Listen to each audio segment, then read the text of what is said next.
Hello everyone, welcome in my class Guru Note. In today's lecture we are going to study about the protoplasm. आज के lecture में हम protoplasm के बारे में पढ़ने वाले हैं.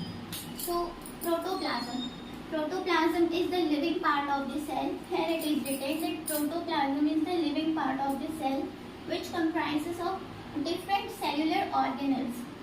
प्रोटोप्लाज्म एक्चुअली सेल के अंदर जो लिविंग पार्ट होता है उसे हम प्रोटोप्लाज्म कहते हैं.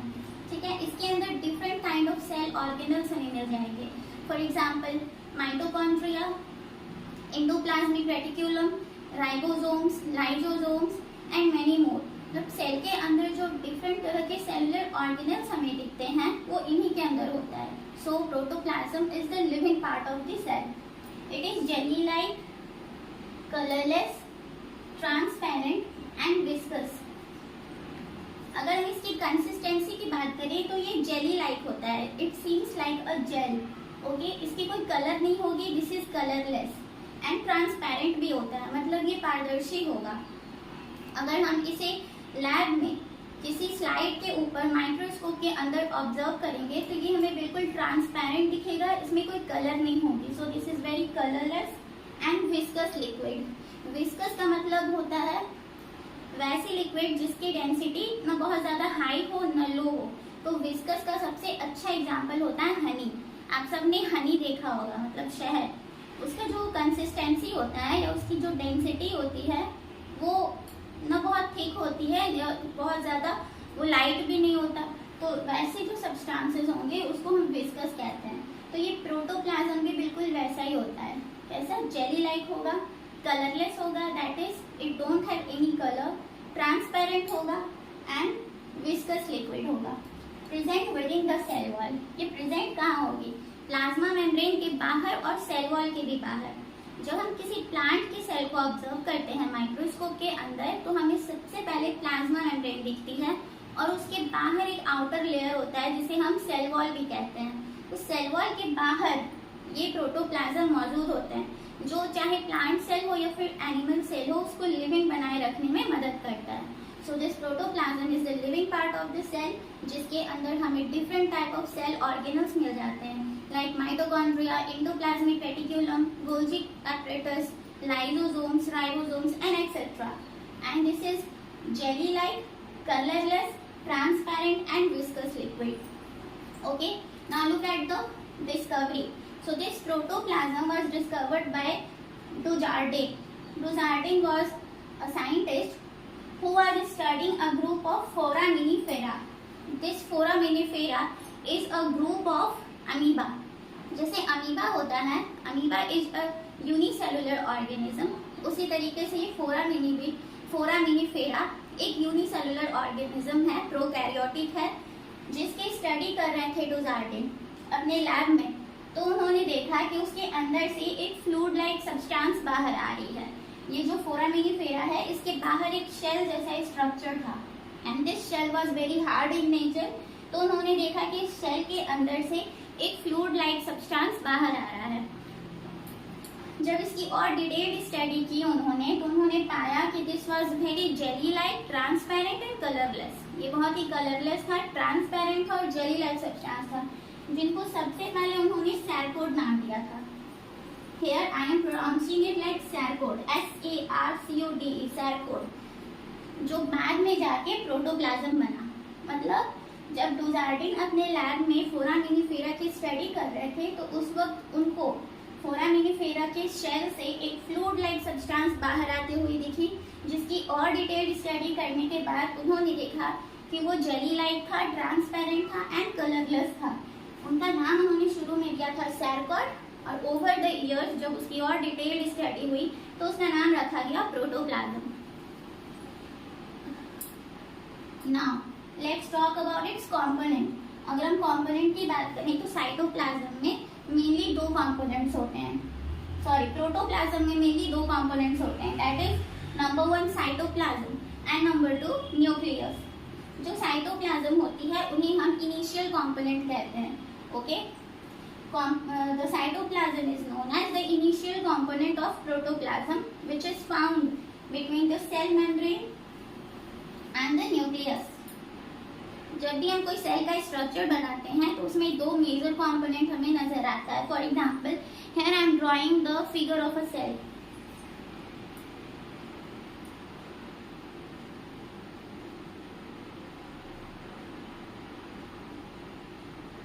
Suppose this is an animal cell. Okay, ये एक एनिमल सेल है जिसके बाहर ये जो लाइनिंग हमें दिख रही है, this is called the cell membrane. ये लाइनिंग जो है इसे हम कहते हैं सेल मेम्ब्रेन. और ये जो अंदर एक सेलुलर बॉडी हमें नजर आ रहा है, ये है न्यूक्लियस. और ये जो ग्रैन्युलर स्ट्रक्चर है ना, डॉट लाइक स्ट्रक्चर, इसे हम कहते हैं साइटोप्लाज्म.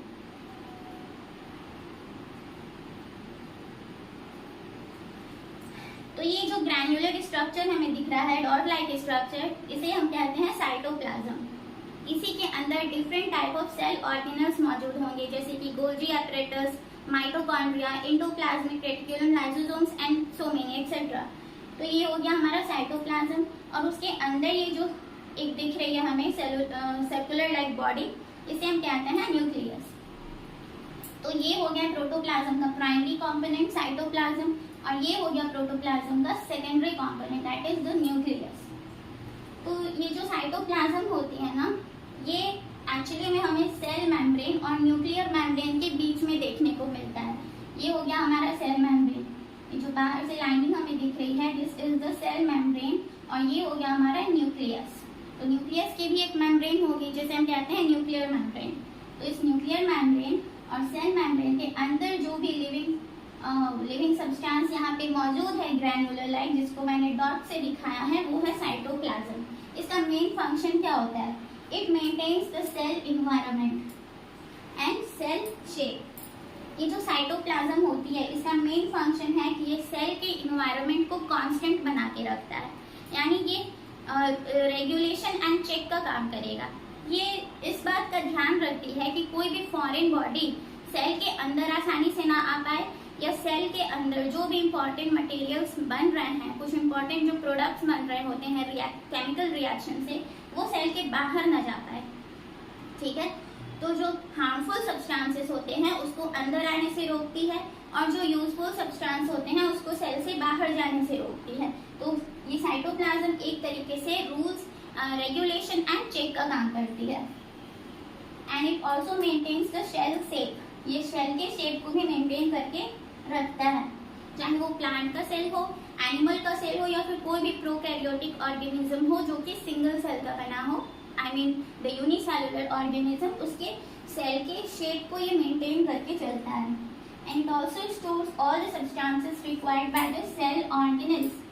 सेल के अंदर जो सेल ऑर्गेनल्स मौजूद हैं, जैसे माइटोकॉन्ड्रिया हुई, endoplasmic reticulum, Golgi apparatus, lysosomes etcetera, इन सबको जो भी इम्पोर्टेंट मटेरियल्स चाहिए, लाइक आयंस चाहिए, मॉलिक्यूल्स चाहिए, या फिर साल्ट मॉलिक्यूल्स चाहिए, कुछ भी चाहिए, तो इसका जो कंपोनेंट है, या हम कह सकते हैं जो इसका रेशियो है कि सेल के अंदर कितना आना चाहिए और सेल के बाहर कितना जाना चाहिए, उन सारी चीज़ों का भी ये साइटोप्लाज्म ध्यान रखता है. तो साइटोप्लाज्म में is the main area of all cellular activities.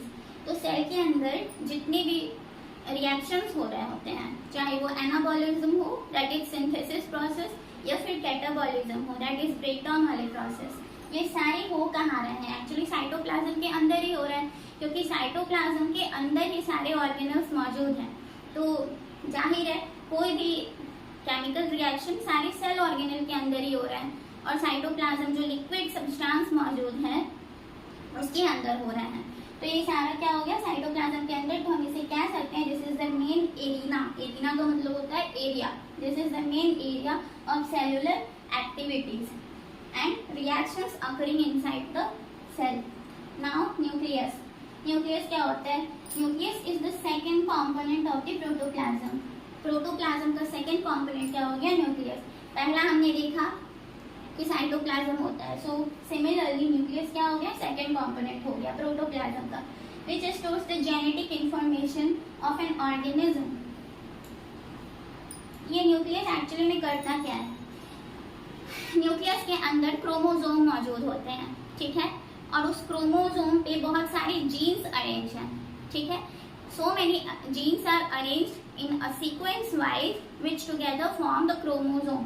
तो ये जो जीन्स है वो क्रोमोसोम के ऊपर लगे रहते हैं और इस जीन्स के अंदर ही किसी भी ऑर्गेनिज्म का जेनेटिक इंफॉर्मेशन स्टोर होता है। तो ये मौजूद कहाँ होगी? न्यूक्लियस के अंदर। इसलिए न्यूक्लियस जो है उसको ये कहा जाता है कि वो जेनेटिक इंफॉर्मेशन को स्टोर करके रखती है किसी भी ऑर्गेनिज्म का। It also contains the ribosomes. Ribosomes are small granular structures. Ribosome छोटे छोटे ब्रेन लाइक स्ट्रक्चर होते हैं जो कि न्यूक्लियस के अंदर ही मौजूद होते हैं। ये राइबोसोम्स का मेन फंक्शन क्या है? It helps in the protein synthesis. ये राइबोसोम्स प्रोटीन के सिंथेसिस में हेल्प करते हैं और amino acids and essential amino acids को भी सिंथेसिस कराने में हेल्प करते हैं। We know that proteins are the polymers. हमें पता है कि प्रोटीन्स क्या है? पॉलीमर्स हैं। तो कोई भी पॉलीमर जो है वो छोटे छोटे यूनिट्स आई मीन मोनोमर्स के बने होते हैं। So very small and so many number of monomers combine together to make the polymers. तो ये अमाइनो एसिड्स क्या हो गए? ये हो गए हमारे monomers. These amino acids are the monomers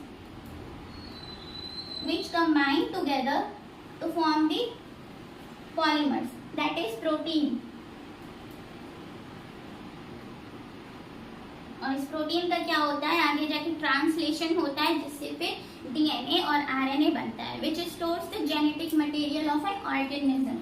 तो हमने यहाँ पे देखा कि प्रोटोप्लाज्म क्या होता है? ये सेल का लिविंग पार्ट होता है जिसके अंदर सेलुलर ऑर्गेनल्स मौजूद होते हैं जैसे कि endoplasmic reticulum, mitochondria, Golgi apparatus, lysosomes and etcetera. इसकी कंसिस्टेंसी कैसी होती है? So it is jelly like. ये जेल के जैसा होगा, कलरलेस होगा। It means it don't have any colour. Transparent होगा एंड विस्कस भी होगा। विस्कस मतलब हनी जैसा। हनी को आपने देखा होगा, हनी कैसा होता है, ठीक वैसी ही इसकी भी थिकनेस होती है। Which is present within the cell wall. ये प्रोटोप्लाज्म कहाँ होगा? सेल मेम्ब्रेन के बाहर एंड सेल वॉल के भी बाहर, इन दोनों के बाहर मौजूद होता है प्रोटोप्लाज्म। प्रोटोप्लाज्म सेल को लिविंग बनाए रखने में हेल्प करती है, इसलिए हम इसे living part of the cell भी बोलते हैं। इसकी डिस्कवरी किन्होंने की थी? डुजार्डिन ने की थी इन 1835 में while he was studying the foraminifera. जब वो अपने लैब में फोरामिनीफेरा की स्टडी कर रहे थे। Foraminifera is a unicellular prokaryotic organism which was having the shell, and this shell was very tough in the nature. He observed that a fluid like substance was coming out of the cell which he initially called the sarcode, but over the years when more of the study and more of the detailed discoveries were made, then this sarcode was named as the protoplasm. Okay, बाद में इनको protoplasm का नाम दिया गया। शुरू में सैरकोड नाम दिया गया था किनके द्वारा?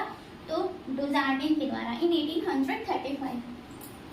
This can be asked in the question of NEET that what was the substance that Dujardin was studying. ये नीट के क्वेश्चन में आ सकता है in the form of MCQ that Dujardin किस चीज की स्टडी कर रहे थे। तो there you have to tick about the foraminifera. वहाँ पे आपको फोरामिनीफेरा में टिक लगाना होगा। Now components of protoplasm. तो प्रोटोप्लाज्म के दो कंपोनेंट्स हमने देखा, number 1 cytoplasm and number 2 nucleus. Cytoplasm क्या है? This is a initial component of the protoplasm. Cytoplasm को हम इनिशियल कंपोनेंट ऑफ प्रोटोप्लाज्म कहते हैं which is found between the cell membrane and nucleus, जो सेल मेम्ब्रेन और न्यूक्लियस के बीच में पाए जाते हैं। इसका मेन काम होता है सेल के इन्वायरमेंट को मेंटेन करके रखना। वो रूल रेगुलेशन एंड चेक का काम करती है ताकि कोई हार्मफुल सब्सटेंस सेल के अंदर ना जा सके और कोई यूजफुल सब्सटेंस सेल के बाहर ना जा सके। So it maintains the cell environment, also the cell shape and stores the required substances for the cell organelles. And cell organelles को अपने रिएक्शन को कैरी आउट करने में जो इंपॉर्टेंट सब्सटेंसेस की जरूरत हो सकती है जैसे आयंस, मॉलिक्यूल्स या फिर कोई भी इनऑर्गेनिक साल्ट, उसको स्टोर करके रखता है ये cytoplasm. Cytoplasm is the main arena of cellular activity. Main arena का मतलब होता है द मेन इन्वायरमेंट और the main compartment you can से। ओके, एरिना का मतलब यही होता है, मतलब area. In simple word you can call it area. Cytoplasm में सारे सेल रिलेटेड एक्टिविटीज, सारे रिएक्शंस होते हैं, चाहे वो एनाबॉलिज्म हो या कैटाबॉलिज्म हो। अगेन हमने देखा लास्ट में कि न्यूक्लियस क्या होता है. सो nucleus is the second component of the protoplasm which stores the genetic material of the organism. ये जो न्यूक्लियस है ये सेल की जेनेटिक इंफॉर्मेशन को अपने अंदर स्टोर करके रखता है. अब जेनेटिक इंफॉर्मेशन बनती कैसे है? तो न्यूक्लियस के अंदर क्रोमोसोम्स होते हैं. ओके, तो क्रोमोसोम्स पे जो है जीन्स लगे होंगे. ठीक है, so many number of genes लगे होंगे छोटे छोटे यूनिट में, and these genes actually read the information and produce the essential amino acids which lastly synthesized और you can say converted into protein, क्योंकि उसमें राइबोसोम भी मौजूद होते हैं. तो न्यूक्लियस के अंदर राइबोसोम भी मौजूद होता है जो कि प्रोटीन सिंथेसिस में हेल्प करता है. प्रोटीन बनेगी कैसे? तो अमाइनो एसिड से बनेगी. हमने पढ़ा है कि पॉलीमर्स जो है वो छोटे छोटे यूनिट्स के मिलके बने होते हैं जिसको हम मोनोमर कहते हैं. तो अमाइनो एसिड हो गई मोनोमर और प्रोटीन्स हो गया पॉलीमर, क्योंकि बहुत सारे अमाइनो एसिड्स जब एक साथ लगेंगे एक चेन में तो वो मिलके प्रोटीन सिंथेसिस करती है. So protein is the polymer and its single smallest unit is the amino acid which is monomer. You can remember it in a very short break. Okay, cytoplasm plus nucleus, that is protoplasm. यहाँ मैंने equation के form में दिखा दिया है. cytoplasm plus nucleus equals to protoplasm. So cytoplasm is the primary component and nucleus is the secondary component. Okay, thank you so much.